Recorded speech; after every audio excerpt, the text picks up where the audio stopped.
What's up, everyone? You're tuned in to the channel Eps episode 151. I'm your host, EEPMON, because there's none other. Halfway through January, so I can still say Happy New Year 2025 with you all. On that note, I can't help but feel that there's something off. Something is not balanced. I think it's probably because of the news, the fire that's raging over in California, the issues with the economy, inflation, and overall negative news. Well, what else is new?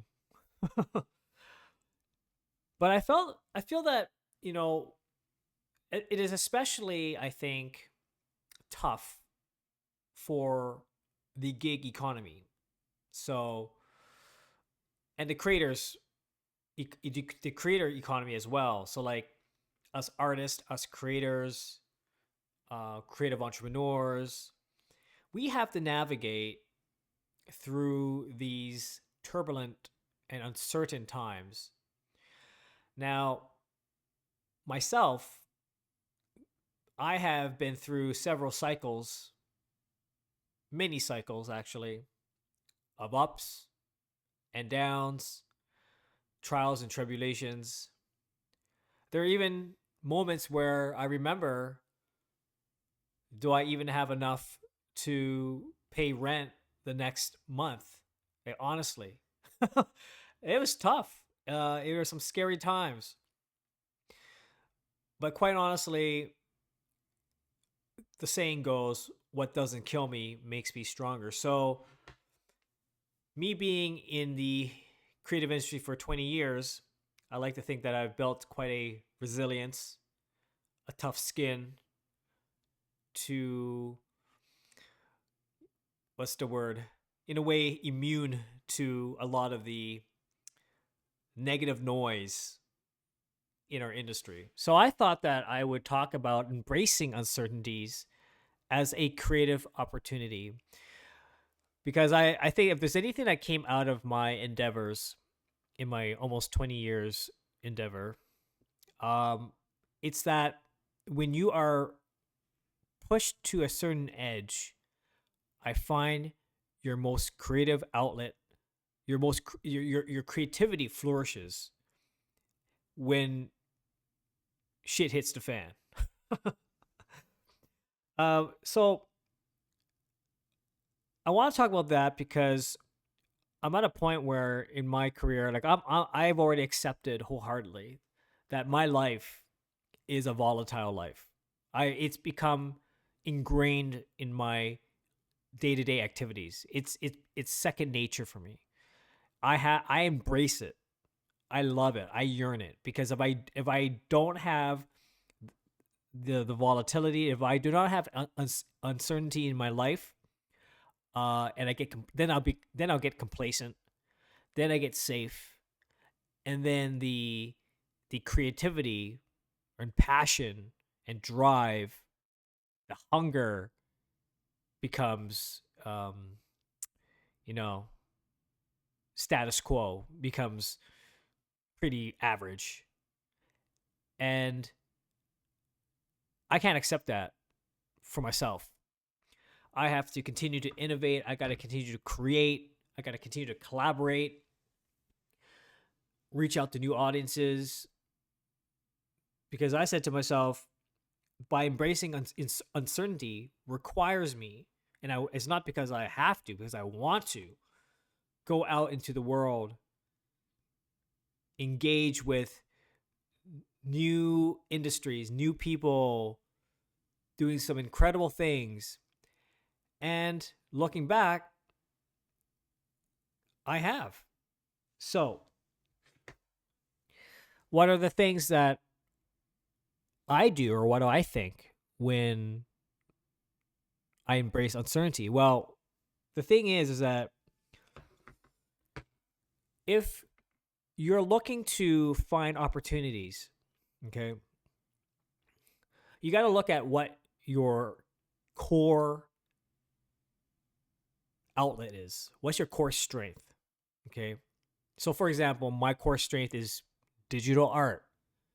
I use software tools to create these artworks, and um, I may have a particular style, but I also believe in the idea of diversification because most of the time, it seems to be like this artist is known for X. This artist is known for these, a certain thing, a certain style, a certain outlet. I honestly believe that for me, I have several styles. I'm like a chameleon. I could change. I could evolve. And that why can't that be the style? Why can't EEPMON be known as this guy can do this, can do this, can do that, can do motion graphics, can do NFTs, can do generative art. Like that is the essence of creativity. School doesn't teach you about diversification. It just teach you develop your style and you become known for that particular style. But in that may have worked in the industrial revolution age or like in the good old days. But today, folks, we are empowered by digital tools, new types of ways to express ourselves, new using technology to develop more ways to engage with the world. So why aren't we teaching these tools? Why aren't we teaching or talking about these things? And I realized that early. So I embraced digital early on, where many people saw that as a big red flag, a big uncertainty, a big unknown. Like, I don't know, I don't want to touch it. Doing digital art, what is that? I don't think it has no intrinsic value. It's laughable in comparison to the traditional institutions or fine art, quote unquote. And once I realized the stigma, I kind of had a feeling that is the direction I needed to go. That is where the future lies. That's the path I needed to go. Um, and I just love doing things in digital. It was like you're painting pixels and creating your own characters on a computer screen. Like how amazing is that? I thought that was really really cool. And to this day, I continue. Um, but this uncertainty thing is this idea of like engaging with new tools continues to be intimidating for a lot of people. I'll be straightforward. I'm an NFT artist. I'm blockchain. I do NFTs. I do generative art. I use computer code. I code my own scripts to create artwork. Diversification. Yeah, I could use the traditional stylus and create digital art in graphical software, but that's one aspect of what I do. Don't stop there. Use the tools available. The computer is, we have this computer, and what we're gonna do with it? Watch a couple movies, do some email, do some art, watch cat videos. Is that like there's much more a computer can provide? Learn how to code, learn how to experiment, try a new format, try a new style, you know, and you'd be surprised what you discover as you go along. I developed new styles of my work. Well, I'm known to have different styles. For example, city lights. I'm known for city lights. I'm known for my chaos blooms. I'm known for my mecha portrait series. I'm known for my NFTs. I'm known for my traditional digital art. It's not traditional anymore, but it's not digital art. It's now called traditional digital art. Digital art, right? These things all inform each other and can coexist and can also exist on its own. On its own. Now, so when I'm embracing uncertainty, that's one aspect of what I mean by uncertainty. Is like don't be afraid to take some time, some like an hour out of your day to have a little bit of a skunk works, like a little lab to experiment. You know, that's what art is. Like, that's what when we were young, we wanted to create. We were so youthful and energetic. We wanted to try some new things. Don't forget about that energy that you once have. Use that to discover something new. You know, that's one thing that I felt that is still very important today, and not to be too sidelined thinking that I need to do this particular style. No, diversify. Do these things, right? Um, Not only that, is that one second here. Another thing about embracing uncertainty is get comfortable. Well, not get comfortable, but understand that in the digital age, we are collaborating. It is a collaborative infrastructure. It's networks, right? And you have new opportunities to reach out to new audiences. What's another useful thing about what a computer does? It just doesn't sit there and watch movies. You can connect people from all over the world. So I've connected with people in Japan, in China, down over in the US, and the collaborations are a lot more tangible now because of the digital world we live in. So I find myself taking up the challenge to collaborate in different industries.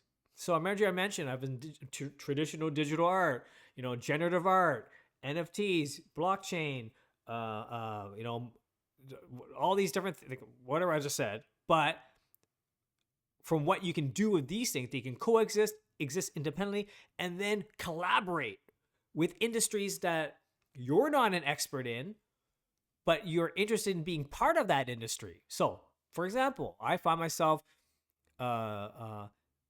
looking at how to work in the fashion industry, right? I've done stuff with Canada Goose. I did stuff with Alpha Industries. I did stuff with local communities in the fashion realm. I'm going to go to Japan in March to have a conversation of doing a potential collaboration with another fashion brand based in Osaka. Stay tuned for that. Okay, that's one thing. Well, I do art too. I do vector art. And guess what? You could scale vector art as big as you want. So what's stopping me from doing large, big murals, right? I don't just do art for the screen or for print, small print or whatever. I could do large murals. So explore and where you can apply your art for large scale installations, environmental graphics. How cool is that, right? And I've done some great murals, like these big ones of the Canada Science and Technology Museum. I have the Canadian Museum of History, Ottawa Art Gallery. All these things are ways where digital has that amplification to different mediums, different formats. Okay.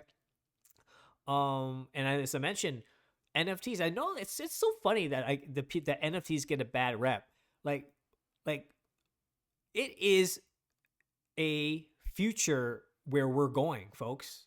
Right? And the reason, and what's really interesting is that as soon as I find out that this is getting some negativity, it's a technology, and you have two camps: either you love it or hate it. The people who love it are the ones who are building infrastructure to build this new future. Okay, it's an incredible space. But for those who hate it, a lot of people hate it because I think they hate it because they don't understand it, and that is the key point where people don't take the time to really understand what this is about, and already want to dismiss it. And when I see that, I see like, again, this is just like how people were shunning digital art. Now they're shunning like a Web3, and I'm like, that is exactly where the opportunity is. Again, strike two is like people didn't grasp the opportunities with the digital transformation. Now we're on a rocket ship. We're going exponentially. We're going to the moon with technology and digital with digital infrastructure and everything. And people are still saying like no to these new innovations. Wow, but it's It's unfortunate, but I feel like once I see that, I see the indicators, I'm like, in my mind, I'm like, wow, that's exactly where the opportunity lies.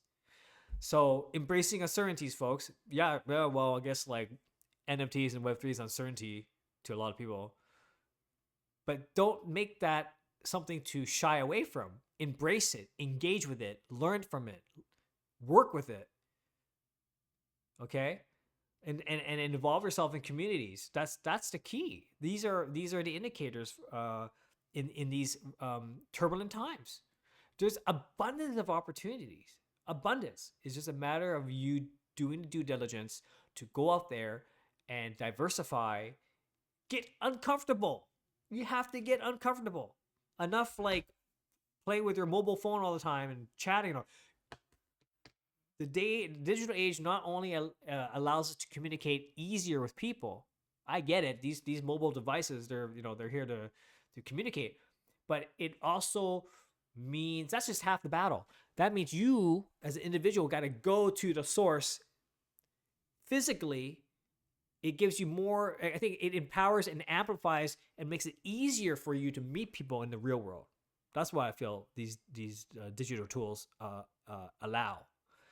Um, so that's the thing, folks. Like I know I don't want to make this too long of an episode, but really about it's uncertainty is everywhere. It's part of our lives. You either you cry about it, or you take responsibility, take accountability, and be authentic with yourself, and continue to be curious with your creative entrepreneurial endeavors. It's exciting time. It's exciting time. And when things are slow, take the time to update yourself. Check yourself and update yourself. You know what I'm saying? That's the name of the game, folks. And there's always something to do. Something to do and continue to grow. And to this day, my world never ends. I keep on going. I keep on going. When times are slow, I keep on going. When things are fast, I keep on going. So on that note, it was a bit of a rant, but I felt that I need to get that off my chest because there are some. It's just like I feel there's something in the air that's there's some negative atmosphere happening. But take that energy and drive it forward into positive progress. Anyway, please like and subscribe. Hope you like what I have to say. This is the Channel Use episode 151, and I will talk to you all soon. Goodbye.